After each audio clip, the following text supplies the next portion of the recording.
करने का प्रयास रहेगा। और इसी कड़ी में मैं अपने सीनियर रवि जी को बुलाना चाहूंगा। आप लोगों की जोरदार तालियों के साथ में, जोरदार तालियां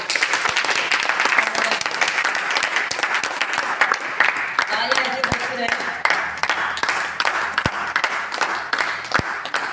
देखिए नंदी मैं सीख रहा हूँ, बाकी जाके विजय सर बताएंगे। सर बेसिकली वैसे तो मैं भी देहरादून से ही हूँ और इस सिस्टम को धीरे धीरे सीख रहा हूँ। जो हमारी ग्रेट अपलाइन है तो उनके साथ में बैठ के तो इस सिस्टम को हम सीखते हैं। और सीखते सीखते इस सिस्टम में जो मेरी पिन है सर ओपनर की है। ओपनर सर जानते हैं सभी ओपनर क्या होता है? ओपनर जानते हैं सभी क्या होता है? ओपनर होता है यानी कि एक बोतल है ढक्कन खोलने वाला। तो उन सब का जो ढक्कन खोलने के लिए मुझे यहाँ पे आमंत्रित किया गया। तो वो जो ढक्कन है वो है आरसीएम का ढक्कन खोलने के लिए। जो हमारे सिस्टम की जो रीढ़ की हड्डी है तो उसे यहाँ पे प्रेजेंट करने के लिए वो सिस्टम क्या है सभी जानते होंगे?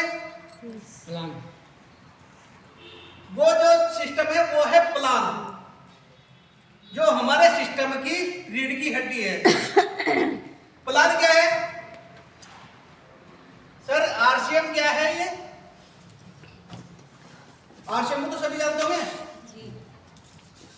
आरसीएम को तो सभी जानते होंगे ना? यस। ये एक सिस्टम का नाम है आरसीएम। जो कंपनी का नाम है, कंपनी का नाम है फैशन शूटिंग प्राइवेट लिमिटेड। सन 1977 से कंपनी का स्थापना हुई, सन 1977 से। तो आज सन कौन सा है? 22। तो कितने साल हुए कंपनी को? 39। Am I right? Yes. Right. तो सन 1977 से कंपनी स्टार्ट हुई। वो काहे में थी? ट्रेडिशनल बिजनेस सिस्टम में। सन 1987 में कंपनी टॉप 10 कंपनियों में शामिल हुई। टॉप 10 कंपनियों में शामिल हुई और सन 2000 में कंपनी एमएलएम के अंदर आई, यानी कि multi level marketing. Multi level marketing को भी जानते होंगे। तो ये आरसीएम के, वैसे तो हम आरसीएम के बारे में बात कर रहे हैं। आरसीएम क्या है? ये एक तरीका है। इस तरीके को अगर इसकी हिंदी अनुवाद किया जाए, हिंदू अनुवाद है जो इसका राइट मतलब सही, कॉन्सेप्ट तरीका और मार्केटिंग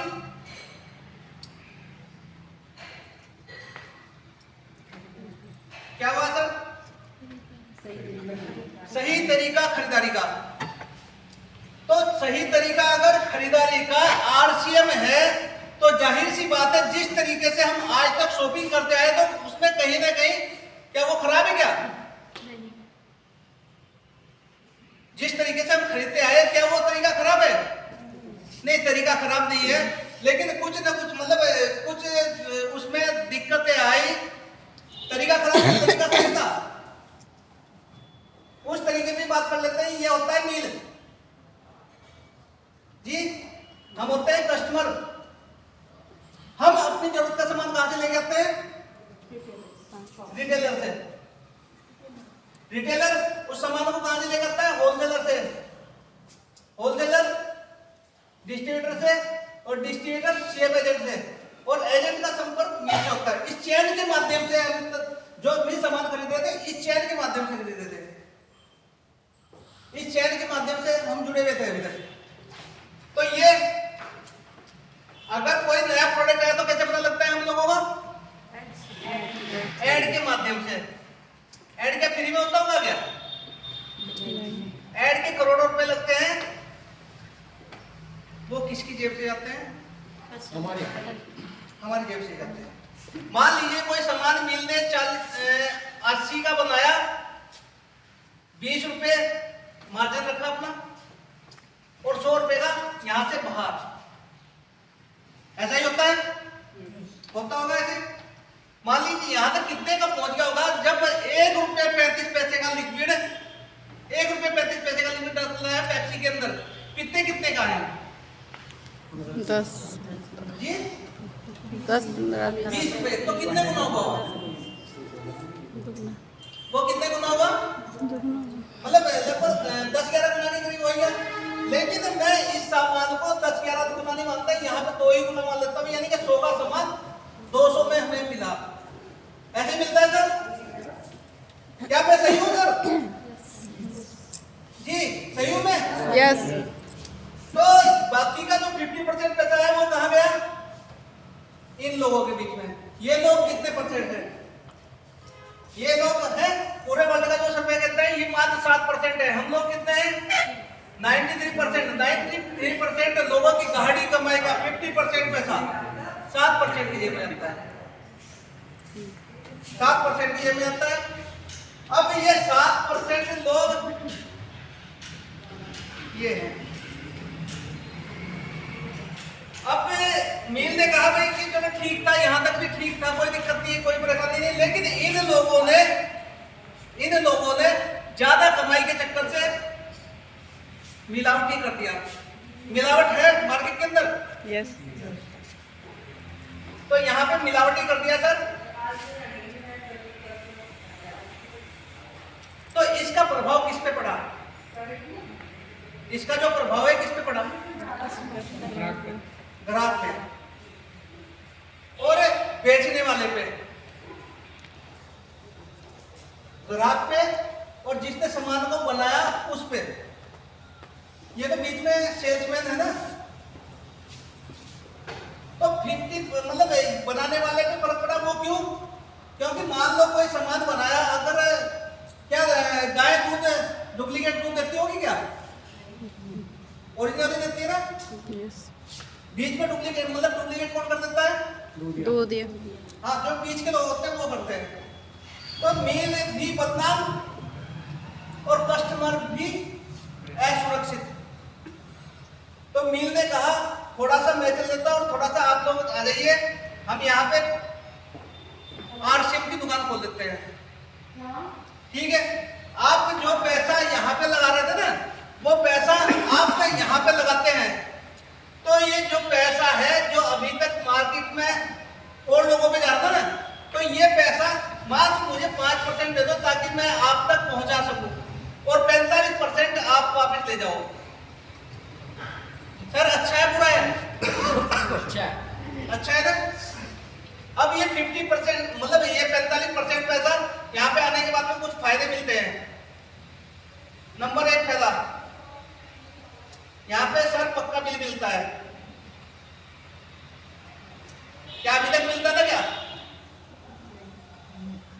जी? क्यों नहीं मिलता?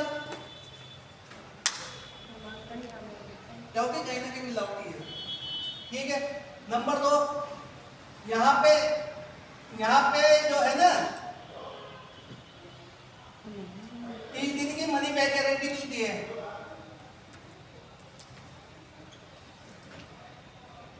मार्केट में मिलती है क्या? नंबर 3, यहाँ पे जो एमआरपी होती है, एमआरपी पे 5% से लेके और 25% तक की छूट मिल जाती है। मार्केट में मिलती है क्या नहीं जी? नहीं मिलती। नंबर 4, यहाँ पे एक परचेज वैल्यू निकलती है। परचेज वैल्यू जो कि 10% से लेके और 32% तक परफॉर्मेंस बोनस के रूप में आती है बैंक के अंदर। 32%, 5% यहाँ पे 8% रॉयल्टी इनकम। रॉयल्टी जानते हैं क्या? रॉयल्टी कितने प्रकार के लोगों को मिलती है? रॉयल्टी 3 प्रकार के लोगों को मिलती है। नंबर 1 लेखककार, नंबर 2 साइंटिस्ट, नंबर 3 गायककार। इसके अलावा किसी को मिलती होगी क्या? जैसे मोहम्मद रफी जी है, मोहम्मद रफी जी जिंदा है क्या आज? नहीं है, लेकिन उनके घर में आज भी रॉयल्टी इनकम जाती है। जब भी उनके जो उन्होंने गाना गाया तो वो गाना जब भी चलेगा तो तभी उनके घर में रॉयल्टी इनकम जाती है। तो वो होती है रॉयल्टी इनकम। यानी कि जिंदगी के साथ भी जिंदगी के बाद भी जो हमारे बिना काम किए हमारे घर में आते हैं तो उसे बोला जाता है रॉयल्टी इनकम। तो वो रॉयल्टी इनकम चौथी मिलती है आरसीएम के अंदर। और 5% टेक्निकल बोनस। टोटल कितना बताया था? 32 और 8 40 और 5 इतना ही बताया था ना सर। तो यानी 45% कंपनी बांटती है। नंबर 5 यहाँ पे सस्ता पड़ता है सर सामान।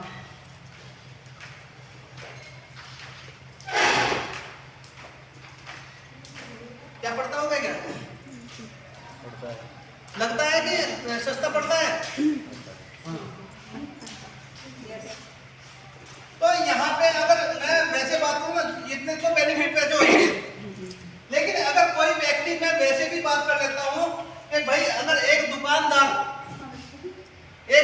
अगर सामान बेचता है जिसमें उसे 10% मिलता होगा, उस सामान को सेल करेगा, या जिसमें से 50% मिलता होगा उस सामान को सेल करेगा? 50%। जी, कौन से सामान को सेल करेगा? 50% वाला। 50% वाला। क्यों? क्योंकि 50% का मार्जिन है। तो यहाँ पे आने के बाद में कुछ फायदे मिल जाते हैं। मान लीजिए आप बाजार से आप जो सामान लेते हैं, बाजार से जो सामान होगा वो कितने का, आपके घर का जो कितने का लग जाता होगा? 7-8 हज़ार। अंजलि बहन जी, कितने का लग जाता होगा? अंजलि भाई पूछो। चलो आप ही बता दो। मेरे यहाँ तो कम से कम 4-5 का लगता है। 4 का लगता है, 5 का? 4 का लगता है। 4 का। अगर मान लीजिए 4000 रुपए का राशन यहाँ से लगता है ना बाजार से, और यहाँ से जो लगने वाला है 2500 रुपए का,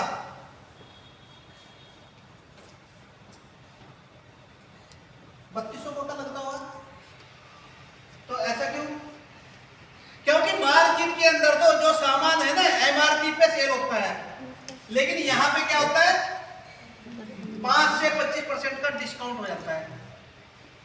तो आप अगर आपका 4000 का लगता है तो 3200 का लगने वाला। बचत किसकी बचत होगी? वो 800। बचत किसकी होगी?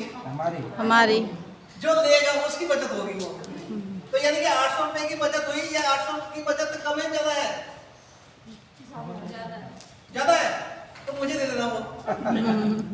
तो बाजार में तो वो भी नहीं है ना। ठीक है। अब मान लीजिए यहाँ पे अगर इस सिस्टम को हम धीरे धीरे, जब ये बचत हम लोगों को हुई, जी अनिल जी, ये जो बचत अगर हम लोगों को हुई तो क्या हम चाहेंगे कि ये बचत किसी को ना हो? मेरे भाई को भी ये बचत ना हो, ऐसा ही चाहेंगे ना? मतलब अंजलि बहन जी आप ही बता दो। होनी चाहेंगे चाहिए। नहीं चाहेंगे? होनी चाहिए। होनी चाहिए। मतलब हम चाहते हैं कि ये बचत मेरे भाई को भी हो, ये बचत मेरे चाचा जी को भी हो, ये बचत मेरे फूफा जी को भी हो, ये बचत मेरे मौसा जी को भी हो। और जब ये मतलब ये क्या है? देने का काम है। अगर देने की हमारे अंदर वो होगी ना क्वालिटी, देना में मतलब देना एक तरीके से ना ये है, हमने उपकार किया, और ये क्या है? लेना, यानी कि भीख ही होगी। वैसे अगर देने की हमारी भावनाएं है ना, तो हम सामने वाले के लिए बहुत अच्छा करने वाले हैं। ठीक है। ये बचत अगर 800 रुपए की बचत आपकी हुई और हमने आगे कहा कि मतलब ये चाचा जी की भी हो, ताऊ जी की, फूफा जी की भी हो, सभी की हो, जैसे जैसे यहाँ पे 10 लोगों से लेके 20 लोगों की ये टीम होती है, तो यहाँ पे 500 रुपए से लेके और 2000 रुपए मंथली ये आने स्टार्ट हो जाएंगे। मतलब आपने क्या किया? उपकार ही तो किया ना। अगर आप लोगों ने उपकार किया उन लोगों पे, तो आपके 500 से लेकर 2000 रुपए तक आ सकते हैं। जैसे जैसे ये 100 से 200 के आसपास ये टीम होती है, तो वैसे ही यहाँ पे 5000 रुपए से लेके 5000 से लेके और 10,000 रुपए तक ये आने वाले हैं। वैसे मैं ज्यादा लिख सकता था लेकिन लिखा नहीं, मैंने जानबूझ के नहीं लिखा। अगर आपने 100 लोगों की, आपकी 100 से 200 लोगों के दरमियान ये टीम होगी ना, तो 5,000 रुपए से लेके 10,000 रुपए तक आने वाले हैं मात्र एक दुकान बदल देंगे। क्या बदलनी चाहिए बहन जी? बदलनी चाहिए। नाम नहीं जानता मैं, अनिल जी की भाई। मंजीत, मंजीत। अच्छा अच्छा, तो बदलनी चाहिए ये। जब हम ये दुकान बदलते हैं तो इस दुकान बदलने का फ्री कोई चार्जेस लगता है क्या? नहीं। नहीं मेरे नहीं अनिल जी पता नहीं है आपको लेकिन लगता नहीं है, हकीकत में नहीं लगता। ठीक है, अगर ये आपने फ्री कार्ड बनता है ये आपका, यहाँ पे लगता है आपका आधार कार्ड, यहाँ पे लगता है आपका पैन कार्ड, यहाँ पे लगता है आपका सामान भी लेना होगा सर, यहाँ पे फोटो भी लगेगा आपका और मिसेज का भी लगेगा। अगर मिसेज लगाना जा रहे हैं ट्रेनिंग तो हस्बैंड का भी लगेगा। तो करना चाहिए सर। यस। तो सर मेरा जो रोल था वो यहीं तक था। अब आगे का जो प्रोसीजर है वो अपने बेसिक सर्विस संभालेंगे। सर के लिए एक बार क्लैपिंग तो बनती है ना।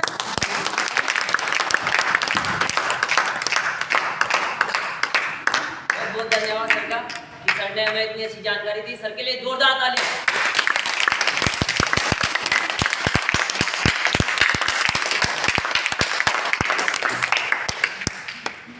तो ताली बजाने से क्या होता है कि हमारा ब्रेन खुलता है,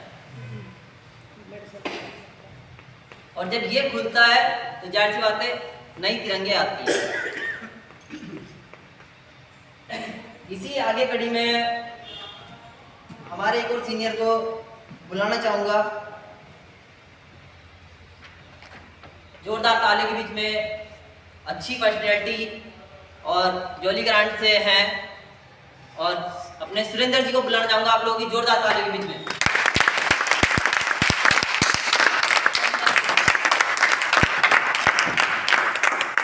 आगे की जानकारी के लिए हमें सर को सुनना है। 5 मिनट का समय है सर के पास में।